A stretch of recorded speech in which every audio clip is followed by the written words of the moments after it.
Bonjour à tous, bienvenue sur un nouvel épisode du podcast La Clanche, le podcast qui ouvre la porte des entreprises. Aujourd'hui, on va aborder une nouvelle thématique.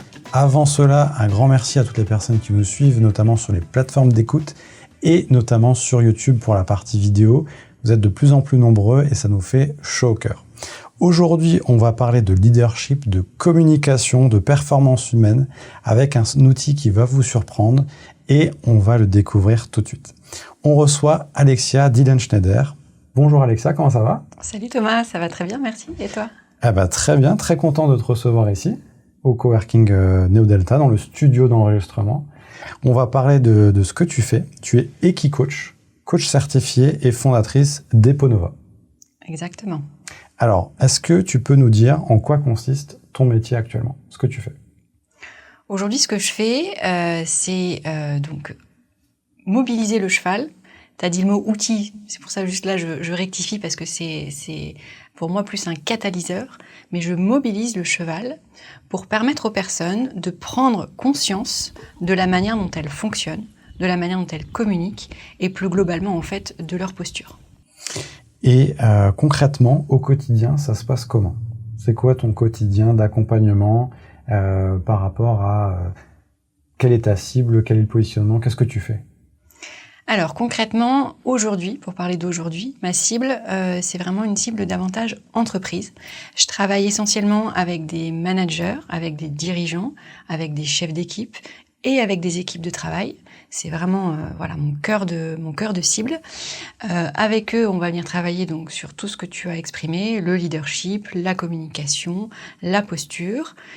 Il y a différentes manières de travailler, différents formats, des formats à la journée, des formats collectifs, des formats sur un temps beaucoup plus long. Après, je m'adapte par rapport aux demandes et aux besoins de mes clients. Est-ce que c'est un métier qui est assez récent ? Parce que on rencontre pas tous les jours des Equicoach. Est-ce que c'est assez récent et quels sont les retours que tu as des personnes dans ton entourage, à la fois en perso et en professionnel ? Alors déjà, est-ce que c'est récent ? Non, en réalité, parce que c'est un métier qui a émergé il y a maintenant plusieurs décennies. Ça a émergé en premier lieu aux États-Unis, notamment avec une personne qui m'inspire beaucoup et qui a fait partie des personnes qui ont formé mes formateurs, qui s'appelle Linda Kohanoff. Donc non, ce n'est pas récent. Aujourd'hui, ça se déploie de plus en plus. Il y a même un syndicat qui s'appelle le SYNPAC, dont je suis membre, dont je fais partie, qui a pour vocation justement à regrouper tous les professionnels de l'equicoaching, parce que il y a derrière l'equicoaching véritablement une déontologie, une éthique, des règles de fonctionnement très très particuliers, même si c'est pas encore réglementé. Qu'est-ce que ça apporte l'equicoaching à une personne qui va faire un accompagnement avec un professionnel, un coach certifié comme toi ? Alors, qu'est-ce que ça lui apporte ? Il y a plusieurs degrés, plusieurs niveaux pour répondre à ta question. D'abord, ça va lui apporter ce qu'elle va venir chercher sur le papier. Elle vient parce qu'elle a une difficulté très concrète, très matérielle dans son quotidien professionnel, que ce soit une difficulté de fonctionnement avec ses équipes, que ce soit une difficulté liée à la prise de décision, vraiment quelque chose de très très concret. Donc déjà, on va travailler là-dessus pour qu'elle ait une avancée là-dessus. Mais maintenant, si je devais donner le trait commun en fait à tout ce que les personnes viennent finalement récolter, c'est des clés d'apprentissage et de compréhension sur comment elles fonctionnent. Et finalement, apprendre à mieux se connaître, c'est apprendre à davantage se faire confiance. Et en fait, là vraiment la réponse à la question que tu m'as posée, c'est la confiance que les personnes vont venir récolter. À la fois la confiance en elles, en ce qu'elles veulent faire, peuvent déployer, et aussi la confiance qu'elles peuvent inspirer auprès des autres, tant leurs clients d'ailleurs que leurs équipes. Donc mieux se connaître soi en tant que dirigeant, mais aussi mieux faire confiance à ses équipes pour progresser dans un but commun. Il y a faire confiance à ses équipes, se faire confiance à soi-même, que ces équipes nous fassent confiance. C'est vraiment quelque chose qui se déploie à de multiples échelles, mais vraiment la confiance comme trait commun de ce qu'on vient récolter finalement quand on fait une session d'equicoaching. Et quelle est la différence entre un coaching classique et un equicoaching ? Parce que là, il y a une dimension supplémentaire. C'est quoi la différence ? Complètement. Alors, la trame commune, c'est coaching, donc un objectif, on va venir pour avoir une avancée très concrète sur une problématique donnée. Et l'équi-coaching, il y a un média supplémentaire. Ce média est donc le cheval. Et le cheval, il va avoir véritablement un rôle de catalyseur. J'aime beaucoup ce terme catalyseur parce que, au sens le plus scientifique, catalyseur, ça va être un accélérateur. Il va mettre en évidence, il va mettre en lumière des choses qui sinon sont passées sous les radars. Et c'est là où c'est puissant. C'est là où on va finalement plus vite, plus profond et plus juste.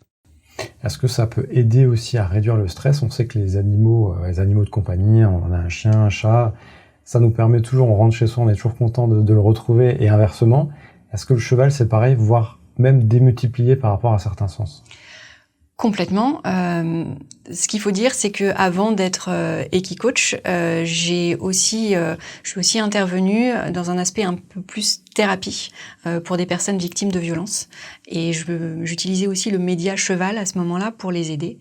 Et la réalité, c'est que la présence du cheval, par sa physiologie même, va avoir un impact direct sur notre propre physiologie, sur la manière dont notre corps va battre, sur la manière dont on va vivre nos émotions, sur la manière dont on va se réguler, dont on va s'apaiser. Et donc, cet impact biologique finalement sur nous, du cheval, il a un intérêt en thérapie, certes, mais il a aussi véritablement un intérêt, précisément pour le public que j'accompagne aujourd'hui, parce que intervenir en situation de tension, intervenir en situation de stress, c'est la présence du cheval là-dessus, elle va véritablement nous permettre d'accéder à des ressources internes très, très profondes et très puissantes. Justement, c'est quoi les retours que tu as des personnes que tu as accompagnées? Est-ce qu'il y a des retours qui t'ont marqué, soit par la parole, soit par des actes? Forcément, j'en ai plein. Ce qui me vient le plus en tête, en fait, quand tu me poses cette question-là, c'est surtout des images. Parce que l'équi-coaching, en fait, j'aime bien dire que c'est avant tout une expérience à vivre. Je vais faire du mieux possible pour la transmettre par des mots, là.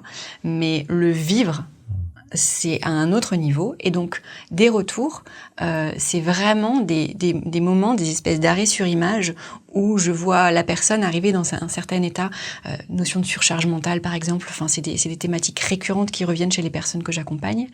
Et au fur et à mesure de la session d'équi-coaching, au fur et à mesure des séances d'accompagnement, il y a quelque chose qui change dans leur physiologie, donc au niveau de leur teint, ça va changer, au niveau de la manière dont ils vont se tenir, au niveau de plein de choses, ça va changer. Et un moment particulier, c'est vraiment quand, justement, l'équi-coaching étant quelque chose qui va permettre une transformation, on arrive à un moment donné du processus de transformation où là, avec le cheval, qui se met à suivre la personne en liberté, qui se met à interagir. C'est des moments qui sont presque magiques, tellement ils sont beaux à voir, à vivre, et même pour moi en être témoin. Ce que je vois là, c'est dans les yeux de la personne, quelque chose dans je te disais, sa physiologie, son teint. C'est ce déclic, cette prise de conscience-là qui est tellement puissante qu'elle se passe de mots à ce moment-là. Tout le travail qu'on fera ensuite, c'est de la mettre en mots, voilà. Mais le plus beau retour, c'est vraiment quand j'observe là, arrêt sur image, photo, il y a presque les larmes qui viennent à la personne. Elle a eu un déclic qui est d'une puissance incroyable pour elle, et ça se manifeste dans son être et dans la manière dont les choses vont se passer avec le cheval. Est-ce que tu sens qu'il y a une vraie prise de conscience aussi, après le confinement, après le Covid qu'on a vécu, où on était très stressés et on a vécu certaines choses, et là, les animaux nous ont permis aussi de peut-être plus s'ouvrir par rapport à ça? Oui et non, c'est-à-dire que oui, parce que on a, je pense, un peu plus mis au jour des aspirations autres, des besoins plus réels, plus ancrés, qui n'étaient pas satisfaits. Mais nous, êtres humains, on a une tendance assez rapide et assez facile à retomber justement dans des schémas et des automatismes. Et c'est précisément là que l'équi-coaching a du poids, c'est prendre conscience de ces schémas de fonctionnement et de ces automatismes. Et donc là, oui, les chevaux sont aidants, mais globalement, on a vraiment cette tendance à se remettre dans des vieux schémas. Sur la partie pratique par rapport aux séances, aux séminaires que tu mets en place, ça peut être pour une personne, pour plusieurs personnes, comment ça se met en place? Alors, il y a effectivement un format de suivi individuel, soit une séance pas découverte, mais presque, soit un accompagnement un peu plus long. Et sinon, j'ai aussi beaucoup de sessions sur une journée, avec un nombre de personnes donné. Quand je suis seule à animer, c'est 8 grand maximum, mais généralement c'est 6 suivant les thématiques. Et là, c'est soit des équipes de travail qui travaillent ensemble, donc, soit un format inter-entreprise, avec des personnes qui se retrouvent sur des thématiques données, comme l'assertivité ou d'autres choses. Par rapport aux compétences qui sont indispensables dans ton métier actuellement, alors je suppose déjà il faut apprécier les animaux et plus particulièrement avoir peut-être être cavalière par rapport au cheval ou pas forcément. C'est quoi le secret? Compétences par rapport aux chevaux, oui, complètement. C'est même pas tant les apprécier, c'est vraiment les connaître, les comprendre, savoir les lire, parce que le cadre premier, c'est la mise en sécurité. Je veux que mes clients soient en sécurité, je veux que les chevaux soient eux-mêmes en sécurité. Dans les deux cas, sécurité tant physique que émotionnelle. Donc ça, c'est une base. Pour ça, il y a vraiment des connaissances, des compétences qui sont à acquérir, à propos desquelles il faut se former. Et ça n'a rien à voir du tout avec le fait d'être cavalier. Personne ne monte à cheval, tout se passe à pied de toute façon dans les sessions d'équicoaching. Tout ce qui est mobilisé se fait véritablement à pied. Donc un premier champ de compétences qui est vraiment dans les capacités éthologiques au sens scientifique du terme, comprendre et lire le fonctionnement d'un cheval, et ensuite une compétence dans l'accompagnement de l'humain, davantage axée sur du coaching entre guillemets un petit peu plus classique, mais de posture, d'écoute active, de savoir accompagner quelqu'un sur un long terme. Et la troisième compétence qui est presque plus une capacité en lien avec tout ça, c'est l'adaptation. Parce que, dans l'accompagnement de l'humain, déjà, on doit nécessairement s'adapter, mais avec les chevaux, si on a un plan en tête, c'est certain que ça ne sera pas respecté. Donc, on doit s'adapter en permanence à ce qui se passe, à la météo, à l'état des chevaux, à vraiment une capacité d'adaptation permanente pour jouer avec les éléments qui sont amenés par les participants à la session d'équicoaching, et à ce moment-là, pour moi, formaliser des expérimentations à vivre qui soient sur mesure, du coup, et adaptées très précisément à ce pourquoi elles sont venues travailler avec moi. Donc, pour assurer les personnes qui voudraient prendre rendez-vous avec toi, il n'y a pas de prérequis particulier par rapport à ça? Aucun.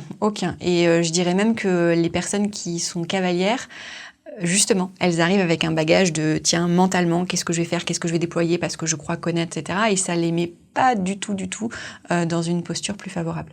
Ah, d'accord, c'est marrant. La plus grande difficulté que t'as rencontrée par rapport à des dirigeants, des managers que t'as accompagnés, c'était quoi? C'était de les débloquer sur certaines croyances? La plus grande difficulté, je dirais que c'est m'adapter moi au niveau de chacun, dans le sens justement les résistances que l'on peut avoir. Et quand je dis résistance, c'est pas tant même par rapport au cheval, parce que ça justement c'est le cadre et tout ce que je pose qui permet de relâcher ça, mais c'est ok. On est très clair sur le fait qu'on vient avec quelque chose qui est là depuis, pour certaines personnes, très longtemps. Et si ce comportement, si cette manière de fonctionner a pris naissance, s'est déployé, c'est pour des raisons qui sont très ok et très très valables. Simplement, dans le système actuel, c'est plus opérant pour elle, c'est plus efficient pour elle. Donc là, c'est plutôt m'adapter par rapport à ok, les personnes ont vraiment fait du mieux qu'elles ont pu jusqu'à ce moment-là et ne pas attendre quelque chose qui soit un blanc et noir immédiatement. C'est plus dans la nuance. On prend le temps et on y va doucement, peu importe les résistances qui pourraient être présentes chez elles du fait justement de comportements ancrés dans la durée par le passé. Par rapport aux leaders que tu as accompagnés, à l'inverse, là, quelles sont les vraies compétences que tu vois chez ceux qui sont alignés avec l'accompagnement que tu as mis en place et les performances que derrière ils ont pu avoir pour eux en tant que personne et aussi dans leur entreprise? La première des premières clés, c'est la remise en question, la capacité à se remettre en question, que je m'applique d'ailleurs à moi-même et qui est en tous les cas vraiment au fondement de ce qu'on vient chercher. Accepter de prendre du recul, on est là pour ça, sur ce qui se passe pour nous, pour pouvoir justement avoir un pas de côté et poser les évolutions qui sont à poser. Donc ça, c'est la première des choses. Et la deuxième, je le fais de manière à ce que vraiment, je l'ai dit, la sécurité émotionnelle pour moi, elle est importante. Et en même temps, ce qui fait que les gens vont de plus en plus loin, c'est cette capacité à entrer en contact avec leur vulnérabilité. La vulnérabilité, c'est quelque chose qui est compliqué à aborder aujourd'hui à plein d'égards, et je le comprends, et j'en ai été la première touchée par ça aussi. Et en même temps, quand on comprend que l'acceptation de notre vulnérabilité est une force, que l'on peut en faire une force, et que ça ouvre les portes derrière, c'est là où les choses bougent à une vitesse. Je disais tout à l'heure, tu me parlais des résistances. Là, les choses peuvent se passer de manière beaucoup plus rapide. Est-ce que c'est pas un mot un peu tabou ? Si, complètement. Complètement. C'est pour ça que je fais aussi attention dans la manière dont je l'emploie, le but n'étant pas de faire peur. Et encore une fois, vraiment, j'insiste, sécurité émotionnelle, c'est quelque chose qui est fondamental pour moi. Et en même temps, avec les chevaux, précisément, comme on vient pas toucher des compétences techniques, on vient pas toucher quelque chose qu'on verrait dans des slides, on vient toucher quelque chose qui est de l'ordre de fonctionnement interne, quelque chose qui est du coup plus intime d'une certaine manière, même si on vient de toucher dans un cadre professionnel et que ce cadre-là, je le garantis, on le reste, mais on va aller sur quelque chose qui est plus personnel. Et qu'est-ce que le cheval, justement, apporte dans ce fonctionnement-là pour aller encore plus loin dans ce que tu vas aller chercher ? Le cheval, il va nous permettre de voir tous nos angles morts, en fait. Parce que le cheval, il est cheval. Il ne parle pas, il va pas réagir à ce qu'on a exclusivement dans la tête. Le cheval, il va réagir à nous dans notre entièreté. À la fois l'intention que l'on met, à la fois ce qui peut se jouer vraiment dans notre esprit en termes de croyances ou voilà. Il va réagir à la manière dont on va vivre nos émotions. Est-ce qu'on va les accueillir? Est-ce qu'on va les mettre sous le tapis? Est-ce que voilà? Il va réagir à finalement ce qu'on va déployer. Et donc il va réagir. Ce qui va mettre en lumière, c'est l'écart entre nos intentions et l'impact réel que ça a par rapport à est-ce qu'on a pris acte de tout ce qui se passe à l'intérieur de nous ou pas. Donc un petit peu comme un miroir ? Comme un miroir, grossissant, non déformant, complètement. C'est ça le cheval va mettre vraiment ça en lumière. Par rapport à tout ça, on en a parlé un petit peu, tu l'as évoqué avant. Eponova, c'est ton activité actuelle. Tu as eu un passé où tu étais avocate. Exactement. C'est bien ça. Ouais. Comment tu fais la passerelle entre les deux et qu'est-ce qui a été le déclic pour aussi te lancer dans ce milieu au final complètement différent de ce que tu as connu ? Le milieu est différent et pour autant la passerelle, elle est réelle. En fait, oui, j'ai démarré en tant qu'avocat il y a un peu plus de 13 ans. Et quand j'ai démarré à ce moment-là, j'ai eu vraiment des clients qui étaient très variés. À la fois sur le domaine du conseil, j'intervenais en RH, j'intervenais dans des négociations, j'étais autour des tables pour les négociations chez les notaires, j'intervenais aussi au judiciaire, à la fois des conflits familiaux, j'ai plaidé en cour d'assises, il y a tout ça. Et la première leçon que j'ai eue de tout ça, c'est que la sortie de la difficulté, la sortie du conflit, c'est finalement pas tant une question de stratégie ou d'argument. Oui, bien sûr que c'est partie du rouage, mais c'est ce qui va faire la différence, c'est autre chose justement. Et cette autre chose, c'est la posture. Et c'est là où ça a été vraiment une prise de conscience pour moi, tant pour ce que mes clients devaient mobiliser que ce que moi je devais mobiliser en plaidoirie et ailleurs, la posture était clé. Et c'est là où, étant par ailleurs féru de chevaux depuis mon enfance, même si les chevaux ont quitté ma vie pendant un temps, mais quand j'ai eu des périodes à moi-même de difficultés et j'avais à ce moment-là pas la conscience des choses, mais la présence des chevaux m'a aidé d'une manière assez incroyable, à tel point que justement je me suis appliqué l'équi-coaching, mais en allant faire des séances, une séance particulière qui a été révélatrice pour moi avec une professionnelle. Et c'est là où j'ai connecté les points, en fait. Je me suis dit, mais c'est la clé, en fait. La clé pour sortir de la difficulté et du conflit, c'est de venir travailler sur ça, sur sa posture, sur son mode de communication, sa relation à soi, sa relation à l'autre, son intelligence situationnelle, son intelligence émotionnelle. Le cheval là-dedans est véritablement clé. Donc c'est un vrai fil conducteur et c'est de se dire, si ça m'a servi à moi, pourquoi ça servira pas aux autres ? Complètement, c'est un fil conducteur parce que finalement je réponds aux mêmes problématiques entre guillemets, c'est-à-dire j'aide les gens à évoluer au travers des tensions. C'est juste que le média il change parce que à ce moment-là c'est l'équi-coaching et donc le média cheval. Par rapport aux dirigeants que tu as aussi rencontrés sur des clubs affaires, des soirées business ou même d'autres rencontres, c'est quoi la première chose qu'ils te disent quand tu leur première réaction quand tu leur dis que tu es Equicoach? Alors, il y a de ça 1 ou 2 ans, j'avais encore pas mal d'yeux écarquillés de qu'est-ce que c'est? Ah oui, vous aidez les chevaux? Non, pas du tout. Aujourd'hui, c'est quelque chose que les gens connaissent davantage. Maintenant, j'ai toujours à faire un gros travail aussi de pédagogie pour expliquer comment moi je travaille. Ce qui ne veut pas dire que ce que font les autres ce serait moins bien ou voilà. C'est juste que chaque Equicoach a une sensibilité un peu différente. On a des méthodes de travail qui sont certains très communs, mais d'autres pas. Et donc là, c'est vraiment un travail de pédagogie pour expliquer comment moi je fonctionne, comment moi je travaille, et ce que ça peut ou pas, pour le coup, leur apporter par rapport à leurs attentes. La communication par rapport à ça est aussi importante de montrer... ça doit être très visuel justement pour mieux l'exprimer, ce que tu peux apporter.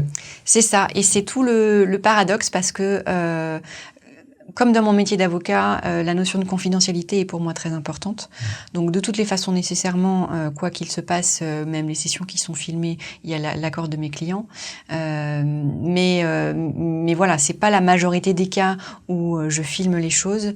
Donc c'est un enjeu majeur pour moi de savoir comment communiquer pour clarifier davantage ce que je fais. Quand je rencontre les gens, c'est facile, mais sur les réseaux sociaux, voilà, c'est pour moi encore un petit peu difficile. Comment tu penses que le métier va évoluer dans les 5, 10, 15 ans à venir? De manière générale et aussi pour Eponova. Alors, déjà, de manière générale, par rapport au contexte, je pense réellement qu'avec l'essor de l'IA, qui est une chance à plein d'égards, c'est aussi justement là qu'il y aura la plus-value de toutes les formations, de tout ce qu'on pourra développer pour aider les gens à travailler ce qu'on appelle familièrement les soft skills. Mais c'est ça qu'on vient vraiment travailler. Donc le futur de l'Equicoaching, je le vois riche de sens par rapport à l'évolution de la société. Et en même temps, justement, comme pour l'instant c'est une profession qui n'est pas encore réglementée, c'est pour ça que j'ai adhéré d'ailleurs au SYMPAC, pour qu'il y ait vraiment une déontologie qui se mette en place et que les personnes aient un cadre très sérieux pour s'y référer quand elles choisiront la personne qui va les accompagner. Donc des belles années à venir pour l'Equicoaching. Complètement. Alors, on a parlé de ce que ça peut apporter, mais concrètement, ça ressemble à quoi une journée type de coaching, par exemple, avec toi? D'Equicoaching? D'Equicoaching. En fait, c'est assez structuré. Dans ma manière de procéder, il y a vraiment une structure dont je dévie pas. Le premier temps, c'est toujours clarifier l'objectif. Vous êtes venu me voir, mais pourquoi? Quels sont vos enjeux vraiment concrets? Et qu'est-ce que vous attendez de cette séance?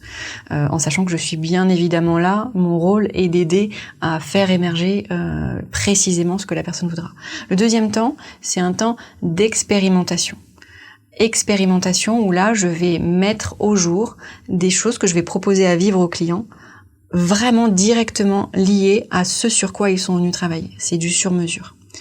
Et le troisième temps, qui est un temps extrêmement important aussi, c'est un temps de débriefing où on va prendre la mesure par arrêt sur image de OK, qu'est-ce qui s'est passé? Qu'est-ce que vous avez vécu? Et surtout, transfert en entreprise. Le cheval permet le déclic et le débrief permet le transfert.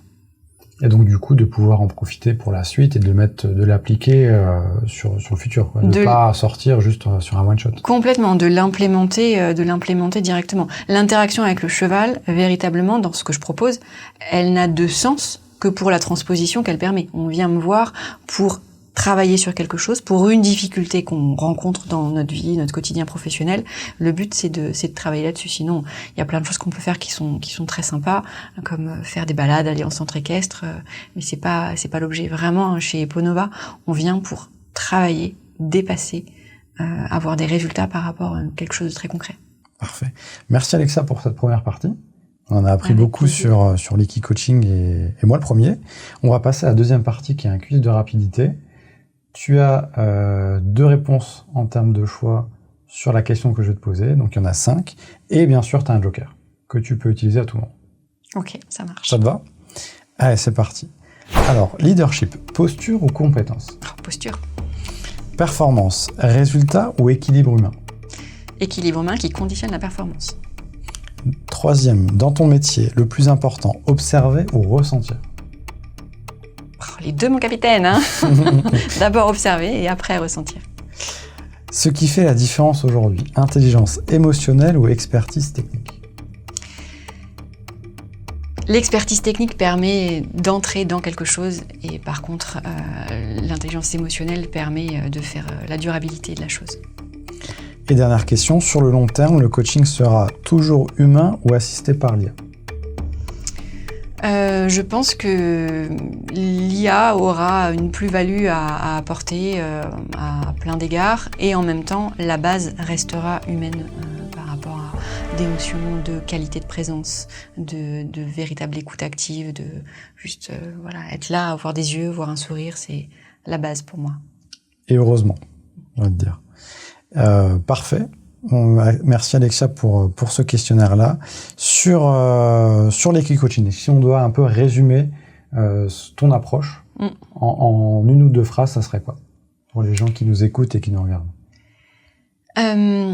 L'équicoaching, dans mon approche, je dirais que c'est un espace où nos modes de fonctionnement et notre posture deviennent visibles et donc enfin travaillables. Ok. Et si les gens veulent te contacter, si les gens sont intéressés par l'équicoaching et par Eponova, comment on fait pour rentrer en contact avec toi? Eh bien, je suis présente sur LinkedIn, donc Alexia Dillen-Schneider, et je suis aussi présente sur Instagram dans une moindre mesure, mais j'y suis également, Equicoaching Eponova. Et dans tous les cas, il ne faut pas hésiter à m'envoyer un message, j'y répondrai avec grand plaisir. Et on rajoutera bien sûr les liens pour contacter Alexia directement sur les différentes infos du podcast. Comme ça, plus qu'un seul clic et puis ils auront toutes les infos. Merci Alexia en tout cas pour cet épisode. J'espère que ça t'a plu. Merci à toi, oui. C'était très, très intéressant pour moi. Merci. Moi, j'ai également beaucoup appris. Donc, on va faire une petite séance d'équicoaching, la grosse com. On verra. On va tester tout ça. Avec grand plaisir. Et puis, si vous avez des questions par rapport à Alexia, vous n'hésitez pas à la contacter. Vous avez les informations sur cet épisode. Merci encore à tous ceux qui nous suivent sur les réseaux sociaux et sur les plateformes d'écoute et de vidéos. Dernière question avant de finir, Alexia, pour toi. Le rituel, bien sûr, la dernière question, c'est quoi une clenche? Je suis une bonne Lorraine, tu sais, pour moi la clenche, donc c'est l'ouverture à un passage, d'ailleurs en miroir de ce que je propose, j'ouvre des passages pour provoquer des déclics. Pas mal. Passage pour provoquer des déclics, on retient. Merci beaucoup à tous, on se retrouve très vite pour un nouvel épisode, un nouveau métier à découvrir et un nouvel secteur d'activité dans le podcast La Clenche. À bientôt. À bientôt, merci beaucoup Thomas.